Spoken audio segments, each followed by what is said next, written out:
Seja muito bem-vindo a mais uma edição do Campo e Prosa Podcast, um conteúdo criado pela Rovensa Next para levar muita informação ao campo. Já estamos chegando aí ao quinto, sexto episódio do nosso podcast e começando uma sequência agora que vai ser muito interessante. A gente vai falar sobre os nossos principais produtos, dos mais de 100 que temos na nossa linha de biosoluções para a agricultura. Hoje o tema será Vorax. E para falar sobre esse assunto, eu não poderia estar melhor acompanhado, Cláudio Ianaguivara. Agora foi de primeira. Perfeito. Tudo bem, Cláudio? Obrigado pela participação. Obrigado. Eu que agradeço a participação desse meu primeiro podcast, Lucas, e creio que vai ser uma oportunidade muito grande para a gente estar falando a respeito de um produto tão importante e interessante para a empresa, não só Brasil, mas mundialmente. É verdade que você viu esse produto nascer, Cláudio? Pois é. Eu entrei na empresa em 2014 e ele ainda era um biofertilizante foliar, era um fertilizante foliar. E na época, né, já trabalhando com o professor Attila Mogor, estava se desenvolvendo para ser registrado como tal, biofertilizante. E aí, conforme foram feitos os ensaios, né, tiveram as melhoras, as mudanças, e aí cada vez mais ensaios. Então, foram mais de 6 anos para ser registrado como biofertilizante. Por quê?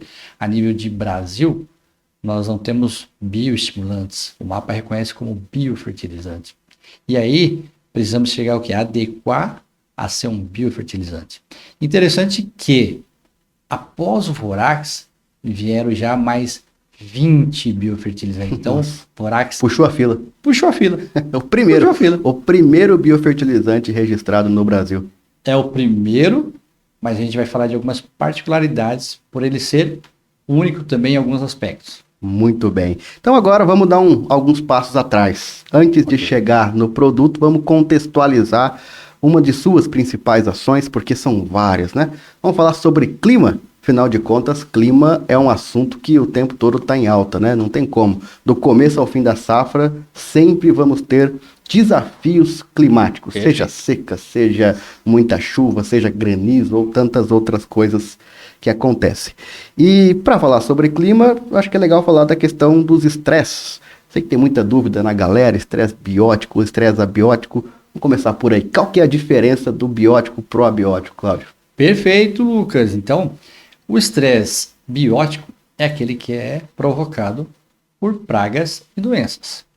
E aí, é interessante que nesse aspecto temos bons produtos para isso, tanto fungicidas como inseticidas. Quando nós falamos dos estresses abióticos, e aí é o grande desafio das biosoluções. Por quê?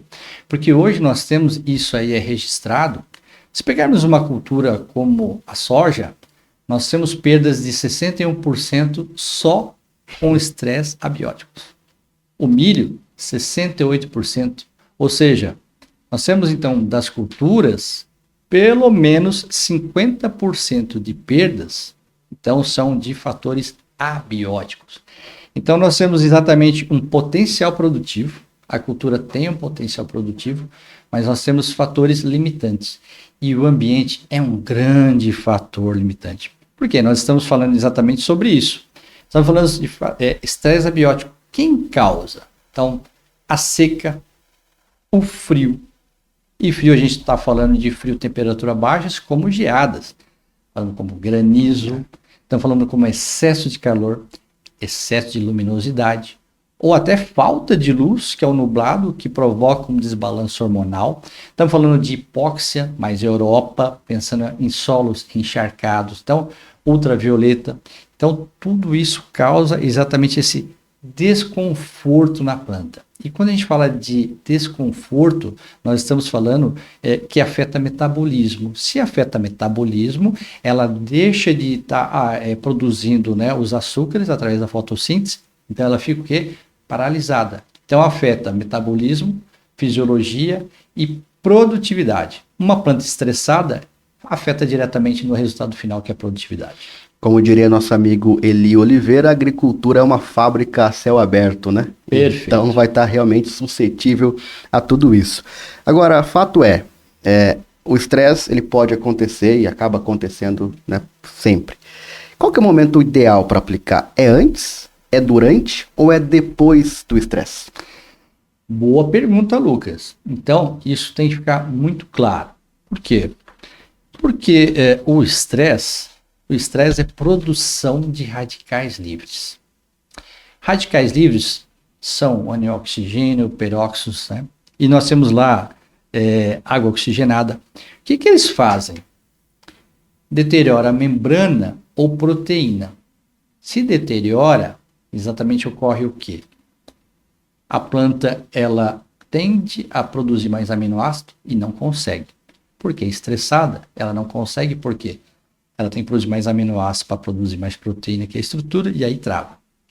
E aí, respondendo então a pergunta do Lucas, que é muito importante, nós temos então a aplicação o antes. Por que o antes? É o preparo dessa planta para suportar o estresse. E é importante que nós temos a internet a nosso favor.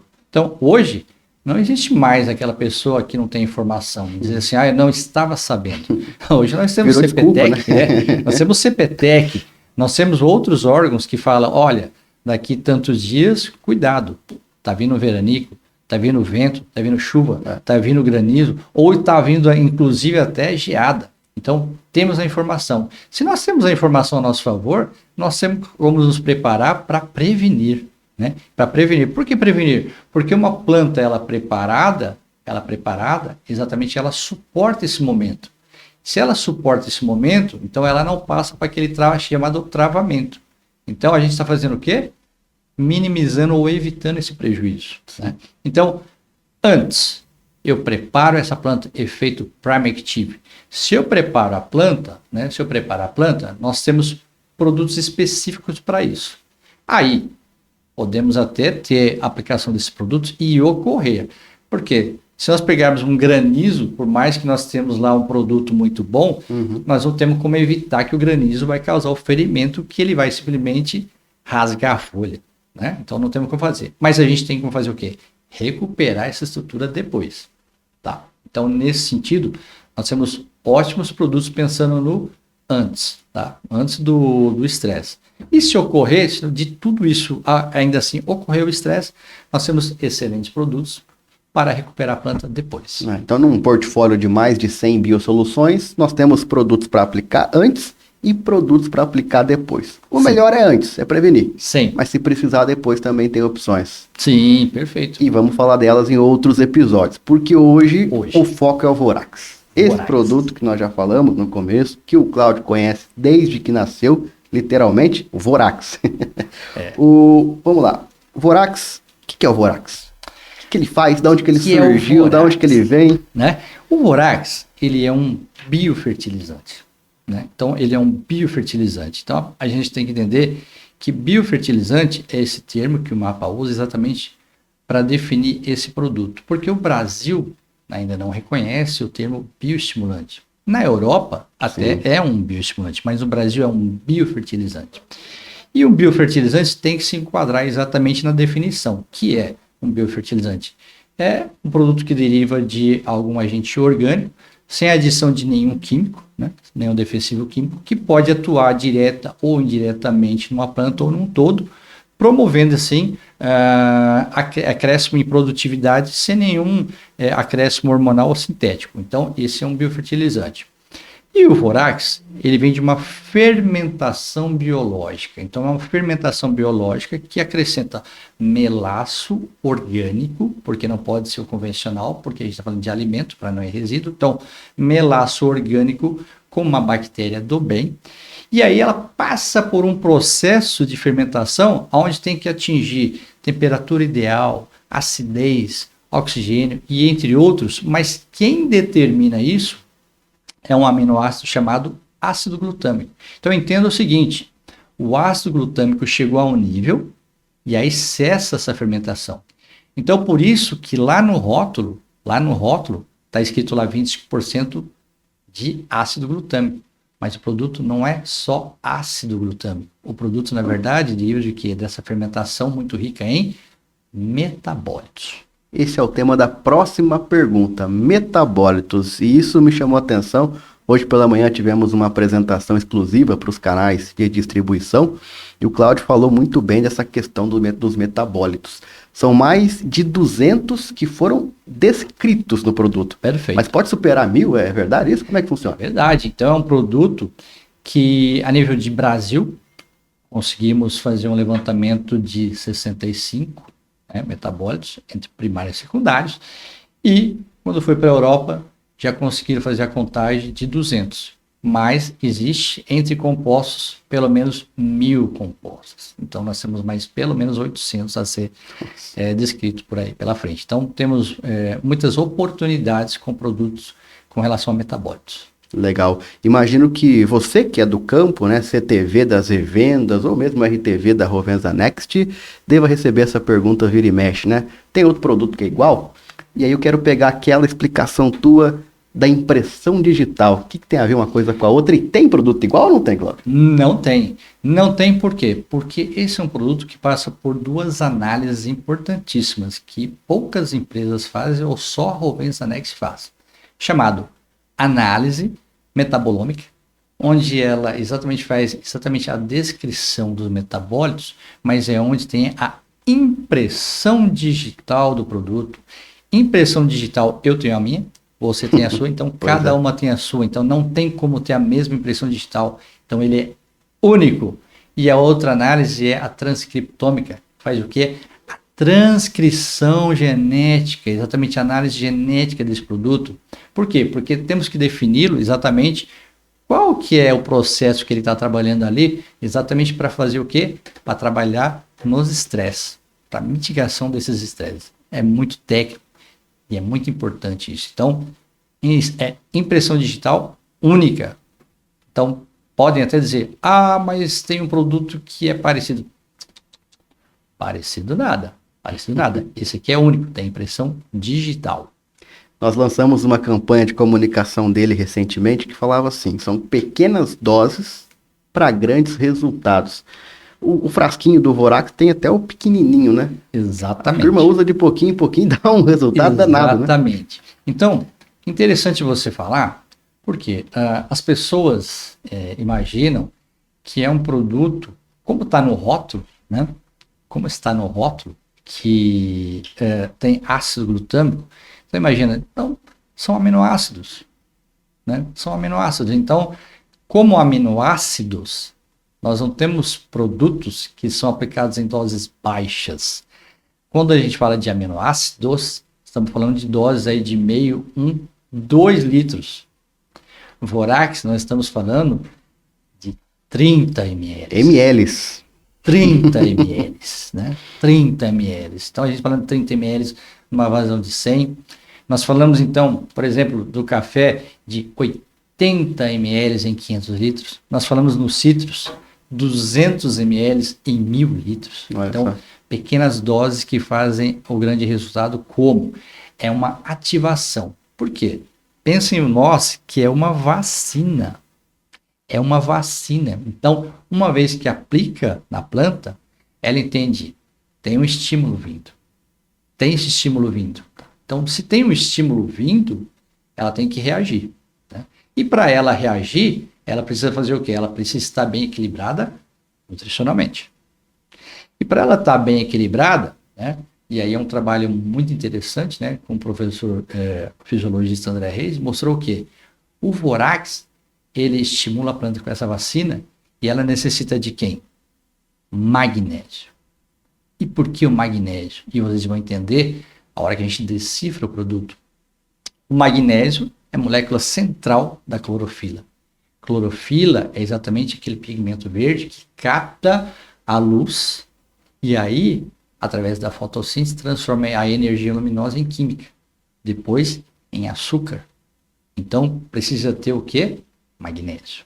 O magnésio é interessante por quê? Porque ele também faz parte de uma enzima proteína chamada rubisco. O que a rubisco faz? Rubisco capta CO2 e transforma em açúcar. Então, a rubisco precisa desse magnésio. E o magnésio é super importante, por quê? Porque ele ativa uma proteína chamada switch, que é o acúmulo de açúcar na folha. Esse açúcar que vai ser o quê? Translocado pelas vias através do potássio, seja para enchimento de grão, seja para Brix, açúcar, tamanho e desenvolvimento da fruta, né, ou do fruto, como quiser. Então, a importância do magnésio. E alguns professores ainda falam do magnésio, importante, para mitigação de estresse. Por quê? Porque magnésio, para trabalhar temperatura de folha. Olha só. Então, você pega um magnésio para manter, se a gente pegar o professor Geraldo Chavarria, ele fala, hoje a gente tem que tentar manter a temperatura de uma folha de 30 graus para baixo. Pense vocês, em alguns pontos do Brasil, com temperatura de 45 Calorzão, graus. 45 graus. Sol alto. Então, aquilo está fazendo o quê? Está desestruturando proteína e membrana. Né? Então, a gente precisa fazer o quê? Biosoluções para mitigar todo esse tipo de estresse. E no fim de tudo isso, o objetivo é a produtividade. Não é um produto que está só para mitigar o estresse, mas também para aumentar a produtividade. Exatamente. É uma coisa puxando a outra. Né? Se a gente pegar em estresse, falamos lá atrás. Então, o estresse provoca o quê? Paralisação, né, do metabolismo, simplesmente a planta deixa de crescer e desenvolver, e ali já está computado o quê? Um prejuízo. Então, se a gente tem condições de evitar, a gente está fazendo o quê? Produzindo mais e evitando essas perdas. E magnésio tem na nossa lista de produtos também, né? E na nossa lista de produtos, nós temos um produto chamado Ager Magnésio, né? O Ager Magnésio, que é um cloreto, né? Muito importante dizer isso. Então, é um produto onde é aplicado e tem uma rápida absorção. É um produto interessantíssimo, né? Onde a gente consegue trabalhar doses aí de 1,5 litro, né?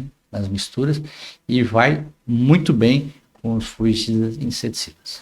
Legal. Uma última pergunta que eu fiz, até tive que anotar porque é uma palavra difícil, que eu tirei do treinamento de hoje cedo do Cláudio. Rota dos fenilpropanoides. Aquele desenho que tem as rotas para cá, para lá, até chegar na relação com o glifosato. Conta um pouquinho mais para a gente, só para a gente fechar o tema Vorax. Perfeito. Então, quando se aplica o glifosato na planta, ele entra direto na rota do ácido químico, que também é conhecido como fenilpropanoides. E ali, quando entra na planta, inibe uma enzima chamada EPSPS. Né? E essa enzima, uma vez que ela é inibida, a planta deixa de metabolizar triptofano, tirosina, fenilalanina. São aminoácidos. Então, uma planta que deixa de produzir aminoácidos, ela não consegue produzir proteínas, que é a estrutura. Então, ela fica o quê? Travada. Mexeu na estrutura, ela trava. Por isso que fica aquela ação de travar 5, 8 dias. Agora, tem algo mais interessante, que quando você aplica o Vorax, que entra nessa rota da fenilalanina, porque aumenta uma enzima chamada FAL, que é fenilalanina monaliase, nós estamos falando o quê? Uma enzima que trabalha nesse sentido, né, de tirar dessa condição de estresse, lembrando que ao aplicar o glifosato, ele tem que ser excretado. E quando ele é excretado, ele excreta um metabólito chamado AMPA. E esse AMPA é altamente tóxico na rizosfera. Como ele é tóxico, inibe o quê? O desenvolvimento dos micro-organismos. Em soja, a gente está falando de quê? Inibição de nodulação. E se inibe nodulação, inibe a fixação biológica de nitrogênio. E soja, 90% de nitrogênio. Então, essa fábrica não pode parar. E quando aplica o Vorax, o que ele faz? Ele entra na rota da fenilalanina através da FAL, inibe AMPA, e aí produz um composto orgânico chamado flavonoide. Flavonoide é um composto que faz o quê? Exatamente cria uma trilha química onde ele sinaliza para a bactéria aonde ela tem que chegar na raiz para formar a nodulação. E aí a planta ainda com isso, ainda exuda mais açúcar. Então nós temos flavonoides, que são chamados didesenegenisteína, olha que nome bonito, didesenegenisteína, são produzidos ali, cria essa trilha química e aí a bactéria chega na raiz e faz a nodulação. Então, como ele inibiu o AMPA, quando aplica o Vorax, nós vamos ver o quê? Maior quantidade de nódulos e tamanho de nódulos. Tanto é que nós temos colegas aí que foram questionados, né, por produtores, aonde foi aplicado o Vorax, notou-se com glifosato, notou-se o quê? Maior quantidade de nódulo e tamanho de nódulo. E pediram a explicação. E a explicação é exatamente essa. Justamente por aí. Este foi Cláudio Yanagiwara falando sobre o Vorax. Perfeito. Pequenas doses. Grandes resultados. Valeu demais, mais um episódio do Campo e Prosa. Até a próxima. Até.